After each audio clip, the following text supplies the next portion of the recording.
Hey Airplanes and Coffee, John Naugle here with Ed Kettler, and we're going to talk a little bit about his Chang. You want to share with us some details? Sure.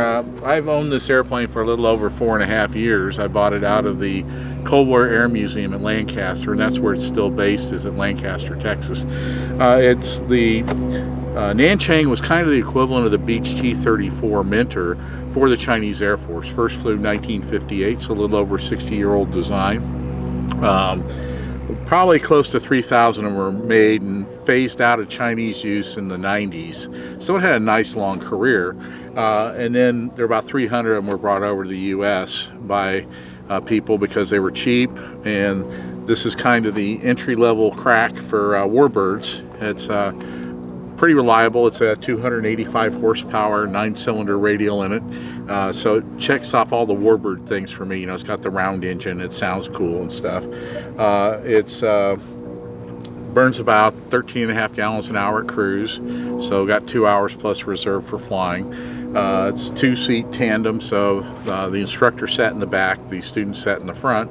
And in the back seat there are certain items of torture where the instructor can shut stuff off in the front seat and make the student's life hell, but I've safety wired those off so no one can do that to me.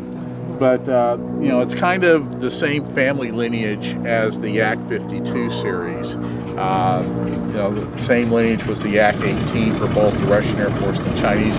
The Chinese wanted to build their own aircraft building capability instead of just taking stuff from the Russians. So internally there's a lot of systems in here. The pneumatic systems are pretty much the same as the Yak. Airframe parts wise, two completely different missions, and none of the airframe parts are interchangeable. So it's not a Yak, it's a Yak's cousin, but it's called a Nanchang. So from a systems perspective, this is a rather interesting airplane. Almost all the systems on here are pneumatic, about 40 atmospheres, 700 psi. So the engine start is not off electrical, it's off of high pressure air. The retracts, the flaps, the brakes are all pneumatic systems. So the good news is if you have a leak, there's not a puddle of hydraulic fluid in the ground. The bad news is you have a puddle of air and it's hard to find. So you have to go listen for it. You get your soapy bottled water out and spray stuff and try and find where it's leaking. But it's a very reliable airplane. It's got trailing arm landing gear on it. So it was designed to fly off of unpaved airports.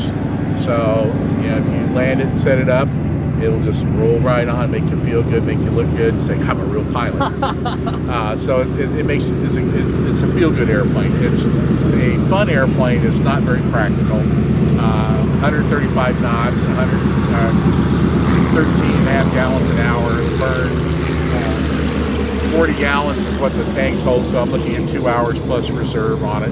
So I've taken it to Oshkosh, so I had 2 tick marks on my bucket list this summer. I get my airplane to Oshkosh and then fly in the big Warbird event. So this was kind of a fun thing for me to do that.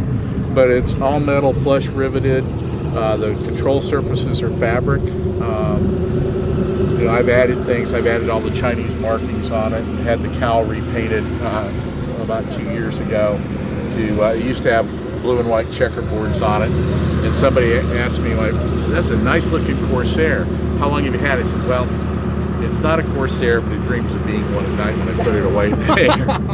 So but it's a fun airplane. There's several of them in the Dallas-Fort Worth area. I can think of about 6 or 7 right off the top. And we fly them in a group called Red Star Pilots Association. And we have a formation clinic in late April and May in Lancaster, but also the region. I'm the regional vice president for Red Star for the South Central region. So we have another clinic up in southeastern Colorado.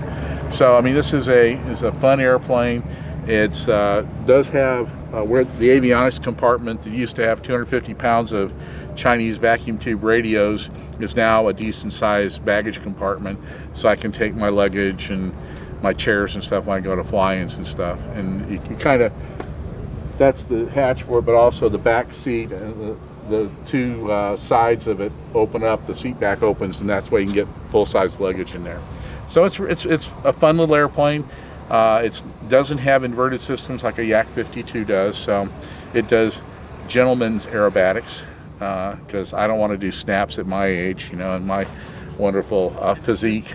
So it's a great fun to fly formation with your friends, and that's one of my things I've wanted to do. I had a 38-year gap in my flying between college and getting the kids off my payroll. And my wife said I could buy one, and I kissed her and ran out the room before she changed her mind. And clicked buy. And so this has been a fun 4.5 some years owning this thing, and I'm a custodian of it. I won't have it forever, and hopefully make it better for the next person. So. Well, we appreciate you bringing it out, and we've seen it at several of our fly-ins. We hope to see it at many more. And I think Russ and I want to go flying in it one day if we can make that happen. Well, we can make it happen. Just before March. Yes, sir. So, all right. Good well, deal. Thank you so much, Ed. Take care.